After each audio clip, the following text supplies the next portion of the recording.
Poštovani prijatelji, ovo je verzija na srpskom jeziku. Moj prijatelj Metanoja je danas je napravio intervju vezano za, po prvi put se ovo pojavljuje na našem jezičkom području, na engleskom jeziku je nažalost, to je intervju sa Keti i Olbrajt, to je prvi put da je neko dao tako, to je deo mog filma koji sam prikazao još davne u Americi, bio je najpopularniji film tog vremena, nisam ga uopšte nisam redigovao ništa, to je jednostavno materijal išao live i ne redigovao materijal i to je postao veliki uspeh, baš zbog toga što je ona sama govori svoju stravičnu priču o kontroli uma, o tome šta se u Americi radi, ona je bila rob satanista koji su pedofila, koji su uništili Ameriku, koji uništavaju danas Ameriku, govori o njenim seksualnim odnosima sa gospođom Olbrajt, govori o tome kako su njenu čerku iskoristavali seksualno Buš senior koji je bio glavni pedofil. To je deo inače priče koje sam ja sakupio sa prosvenim Srbim koji sam bio sa američkim patriotima više godina i upoznao sam i nju, među ostalog, i Mark Phillipsa. Svega snimio sam film o njima i ovo je deo toga prvi put. Inače, Roberto De Niro je 2 puta pokušao da dobije dozvolu od CIA-a. To nije dobio. Nešto najbliže što je dobijeno je Medlin kandidat, to je sistem kontrole uma. Danošnja želja satanista da vladaju svetom i da kontroliš ljudski um. Sve što oni rade, upravo do tome se dešava. Ono što nas prskaju sa neba, truju nam vodu, sve napravljaju svoje modifikacije ponašanja. To je njihova stara želja da se stvori obedient person. Sada je njihov kraj, se približava, nadajmo se, pobedio na izborima američkim Trump, ko sam imao prilike da upoznam njegovu suprugu Ivanu još davnih godina, i nadam se da će se desiti taj prevrat u svetu, da će satanisti da nestanu sa lica zemlje, ako ne, mi smo u jako lošim situaciji, njih jako malo, njih ima samo par miliona, naš ima više milijardi, i samo pitanje je kada ćemo da se dignemo na neki ustanak i da inače Keti i Olbrajt je vrlo divno stvorenje. Ja sam dobio jednu knjigu kao rezultat našeg druženja. Uspeo sam na mojoj vezi u Departmanu pravde preko Eli Rosenbauma da šefa za istragu specijalne komisije američkog kongresa Departmana pravde da se mala Kelly Cox, njena čerka, deprogramira, što je želeo Mark Phillips i ona, i dobio sam kao nagradu jednu knjigu koju će dobiti Face, koju će ugledati uskoro svi. Sve se dešava po toj knjizi. To je rekolekcija biološkog sina Rajharda Gela, to najavljaju sada na ovo, koji će da pusti Metanoja zajedno sa našom dragom Vesnom Pešić,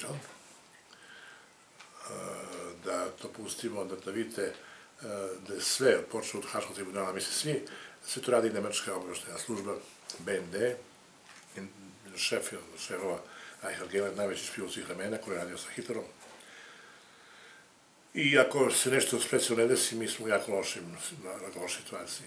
Tako da, upravo, imate ekskluzivnu mogućnost da gledate nešto, jedan moj film koji sam snimio u Americi, koji je jako prihvaćen, da su ljudi nažalost mogli da čuju. Sad je ovo jedan po drugi put nešto drugo i nadam se da će vam se dopasti, nažalost i na engleskom. Kvalitet nije najbolji, jer je tu dosta bilo ljudi koji su intervenisali, koji su vikali kasete, misleći da službu DBA koja se trudila, koja radi za CIA od uvek, i oni su mi otimali materijale mog filmova i ne dozvoljavajući da ovo govorim, što govorim ili bilo šta, jednostavno nisu sa njima uvek bili njihova poduzne muve. Tako da želim sve najbolje da pratite vrlo pomodno šta Keti i Olbrajt priča.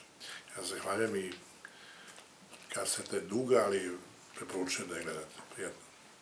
You just mentioned that you were testifying in front of FBI. Yes. What kind of testifying was that we're talking about? In 1989, I brought forward the diaries of her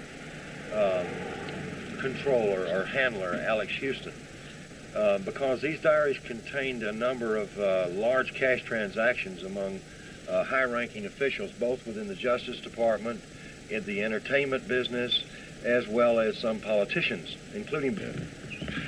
Keti, you have in front of you a list of the people that you collected after your recollection of everything that happened after he was rescued by Mark Phillips, people that you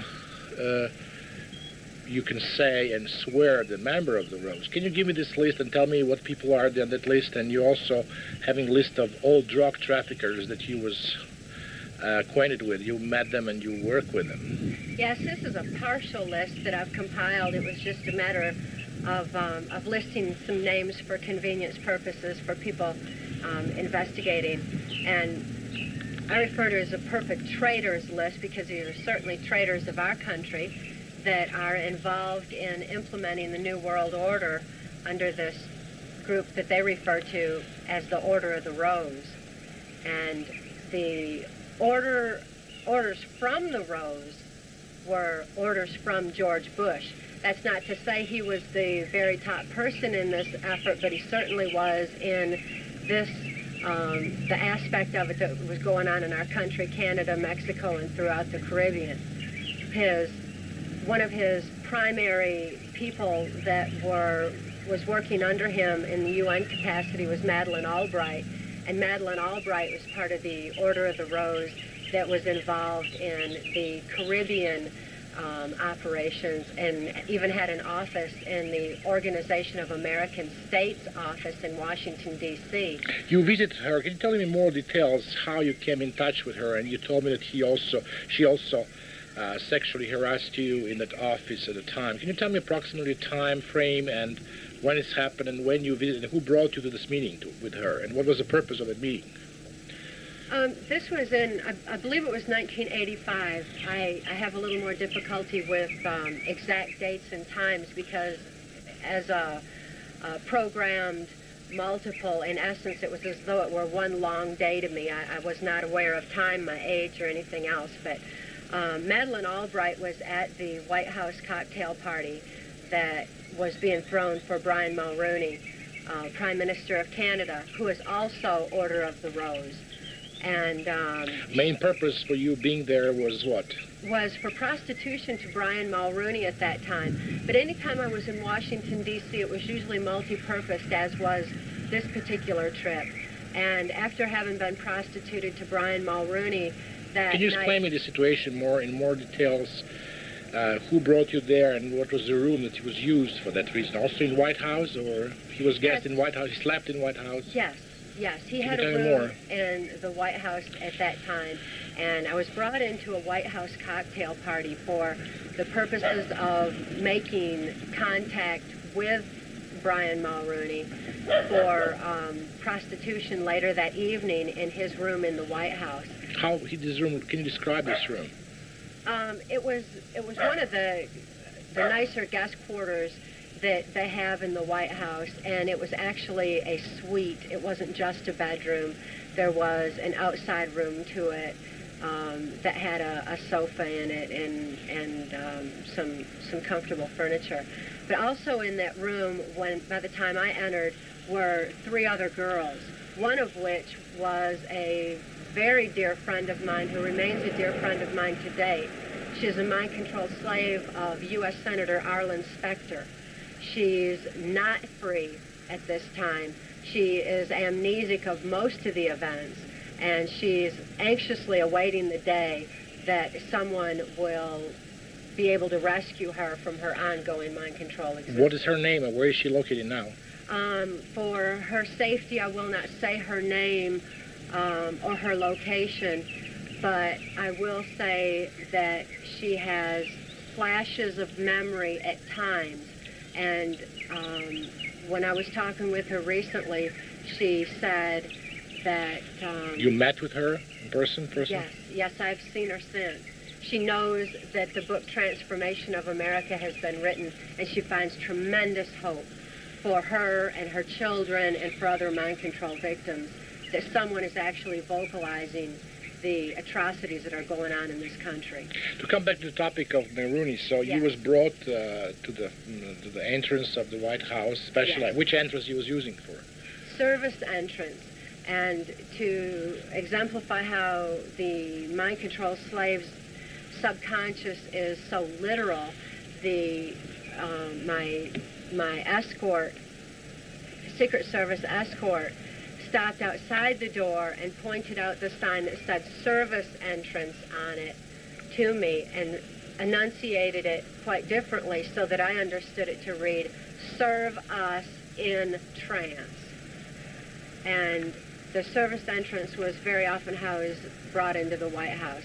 He took me inside and up to the room that was being used for a cocktail party. Well, actually, it's a series of rooms. It's all interconnected where you walk from one right on into It was the during other. the Reagan administration, right? Yes. President Reagan was president at the time, and Mrs. Reagan was not there, or she was there? not that I saw.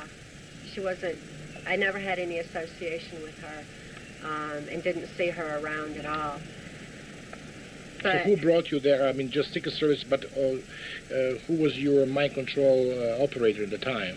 at the time, my handler was Alex Houston. Alex Houston was the one who was part of the country music industry, which was the cover for our travels that brought me wherever I was ordered to go. U.S. Senator Robert C. Byrd was my owner, and as my owner, Senator Byrd directed my activities. He's the one who told Alex Houston to have me in specific places at designated times. And on this occasion, it was Senator Byrd who ordered that Alex Houston bring me to the White House. And also, because I had other business in Washington that I would have to be tending and mind control programmed for at that particular time. So Alex Houston had brought me to Washington and left me off with the Secret Service, who escorted me into the White House and to the rooms, the series of rooms where this particular cocktail party for Brian Mulrooney was. So there was, held. you spent all night in bed with him and having intercourse with him, or? Not all night, just until he was sexually gratified, and then I left from there and was with Senator Byrd, as was so often the case. What do you mean by you was with him after you slept with him as well? Yes, very often there were a series of men that I would have to sleep with have sex with in one particular night. But as a sex slave, there was no personal interaction, there was no conversation, there was no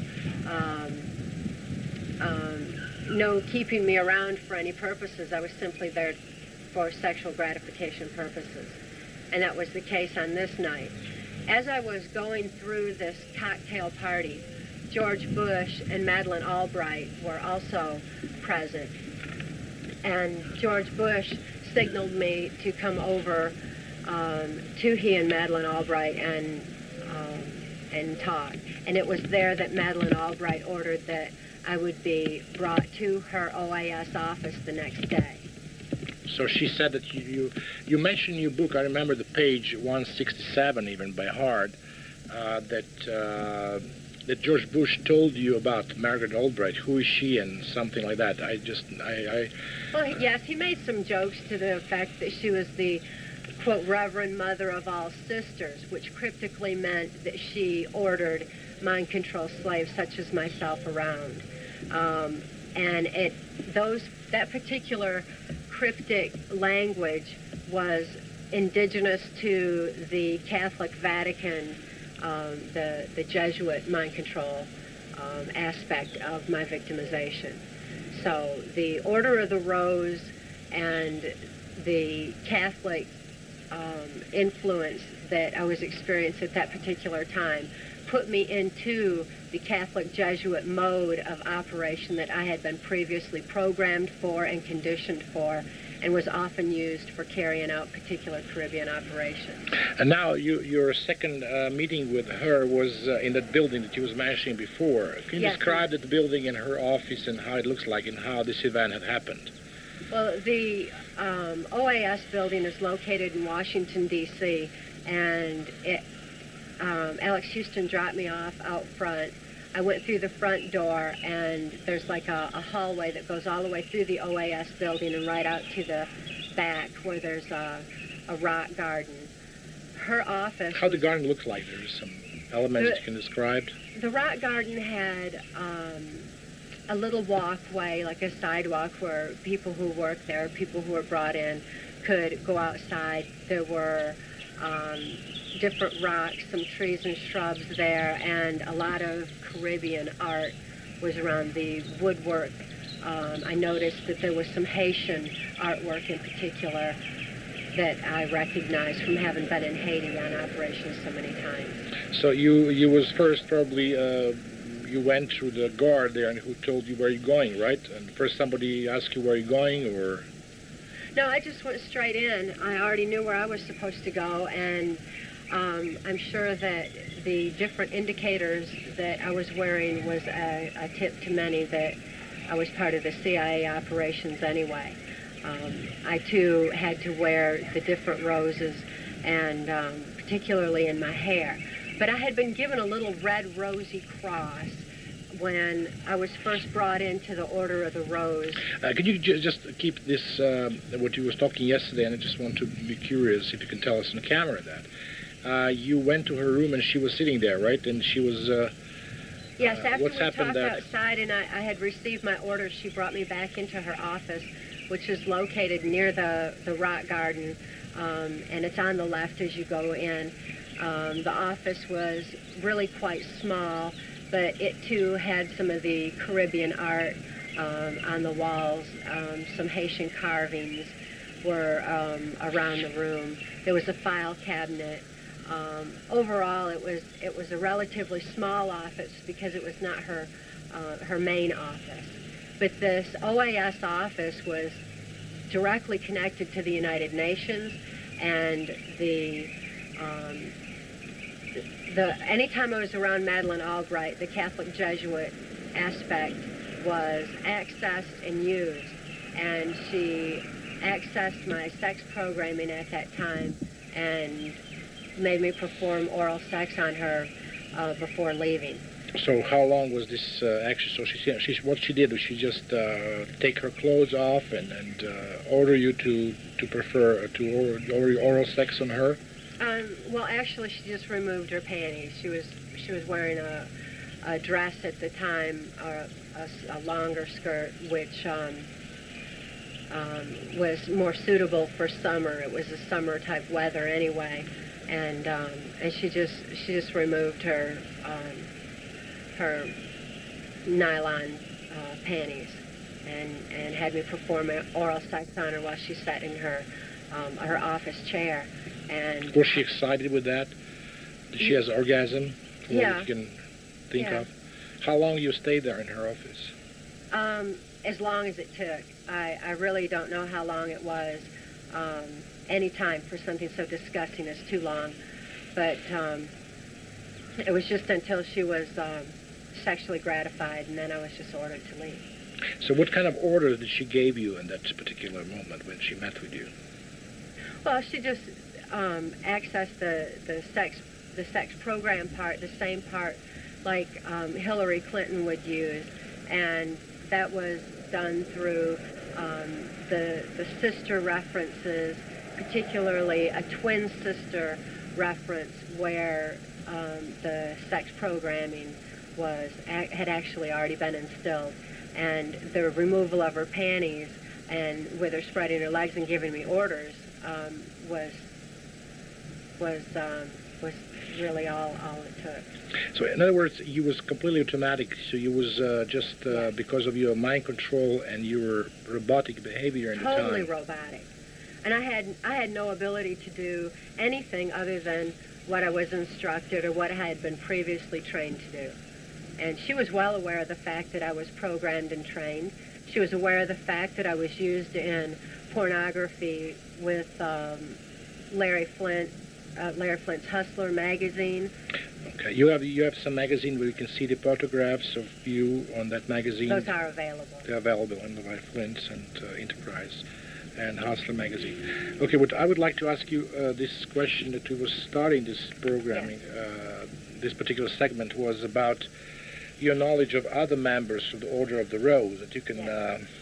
Did you give any testimony to any organization like FBI or anything regarding that Order of the Rose?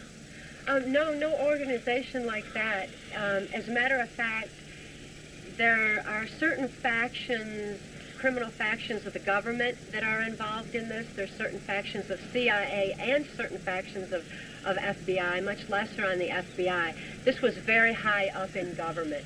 This is government officials such as Mexican President Miguel de la Madrid, who was president during the Reagan administration, Salinas, who was vice president and later went on to be president of Mexico. You met him personally? Yes. You did also perform your sexual... With De La Madrid. De La Madrid, not with Salinas. Several times with De La Madrid, yes. Where, in Mexico or in... In Mexico. In Mexico. And other people involved were like Bill Clinton. In 1984, I had occasion to be at the CIA Near-Death Trauma Center compound in Lampe, Missouri. And Bill Clinton and George Bush were there together. Mm-hmm. To some people in this country, it seems odd that a Republican and a Democrat would be together. But in fact, their agendas were exactly the same. Their agendas didn't even have to do with the Democratic-Republican parties, did not have to do with the best interests of the United States. Their interests were this new world order. They both had exactly the same goal and the same agenda. At that time, they were conversing to that effect, and Bush said that when the American people became disillusioned with the Republican Party, that Bill Clinton, as a Democrat, would be brought into the presidency to finish carrying out this New World Order plan. Other subject is when you was discussing, I'm recalling now the tape that you sent me to Europe, what I was showing to people that editors and some people from the various magazines that find big interest, but at the same time very big skepticism, because they don't have particular details in their topics. You was talking about this hunting field when Bush and Clinton were present. Can you tell me more particular where was happened, which plant you're talking about, and what you detailed, how you can detail that? Well, this was this most dangerous game, as they referred to it, was a matter of human hunting. And when a mind-controlled slave such as myself was stripped of clothes and turned loose in the woods, I was then hunted by George Bush, Dick Cheney, and Bill Clinton, among others. But they were the main ones. I do not believe that it was necessary for them to have subjected me to this form of trauma. There were so many other traumas going on at the time. My mind was already prime conditioned for mind control program. So I really don't understand it, except for the fact that they found great pleasure in this form of human hunting. And they took it from particular military maneuvers. And which base we're talking about when you was recalling the situation when Clinton was present and Mr. Bush? Which airspace? There's a little place called Lampe, Missouri, that's just across the Arkansas line. Bill Clinton was governor of Arkansas at that time, and his whole cocaine operation that was Mena, Arkansas was the main hub for, was bringing cocaine into this CIA compound. And this particular Swiss villa, as they called it, amphitheater, in Lampe, Missouri, was actually a CIA compound out in the woods, military fencing all around it, and mind control training center where there was high-tech equipment was in one building. There were offices in another. There were little Swiss-style villas or cabins where different officials in either the military, CIA, or politics would stay, and it would house them while they were there for either the cocaine activities, for the paramilitary operations that were going on. You know, there were black helicopters everywhere, total robotic guys that were being used in special forces. Which special forces you're referring to? There was also another program of mind control by Delta Force, yes. Right? Can you describe what is your knowledge? Do you have any knowledge of that, or you met these people, and can you describe me some more of this? The Delta Force and the Navy SEALs are an elite part of the military that is mind-controlled, like the mercenaries. I'm more familiar with the mercenaries that were being trained to carry out international operations that weren't necessarily sanctioned by Congress, and they were brought into other countries, such as South America, and to carry out their orders. When in a country like that, the airplanes would then come back with the drugs in them, and the drugs were then sold on the streets here in America, and really worldwide. The CIA's so-called war on drugs was nothing more than the CIA eliminating their competition and taking over the drug industry. So it was all inter-attached. It all interworked. At this particular compound in Lampe, Missouri, the paramilitary operations there were for more of the UN aspect. They didn't wear UN uniforms. They wore black uniforms, had black helicopters, and this was for implementing the New World Order and didn't really have anything to do with our actual military defense. So there were some specific units which was probably out of control, maybe, but they was very well known to the President of the United States because he was taking part of that. Oh, very well known, yes, and maybe not so well known even to some higher officials in the military, because this was not a routine military. It was a routine military base. It was not routine military maneuvers. It was not known to the American public. Instead, this was secret operations, and like I said, for the purposes of bringing in the New World Order. And also, I believe, acquiring a lot of money that was paid on the street of various cities, yeah, which was used for various operations. Yes, it's enormous amounts of money that were brought in through the drug industry. If we had this illegally gained money actually being used for our country, we wouldn't have a national debt here. There wouldn't be any problem at all. But instead, all this money was being used for the global effort. So the money was being funneled into that. Much of it, I'm aware, was being funneled through the Catholic, like the Catholic convents, Jesuit schools, and all. The money a lot of times was being funneled right through there, through the Catholic Church for laundering purposes, and then actually put into the New World Order effort. Another one of these compounds was on Mount Shasta in California. You were there too? Yes, I was. How many times you were there? One time I was taken there. Which year we're talking about? Which year? Can you recall the year? December 1986. And that was when George Bush and Dick Cheney were at that particular compound and indulged in their perverse pleasure of most dangerous game. Did you sleep with George Bush yourself? No, never.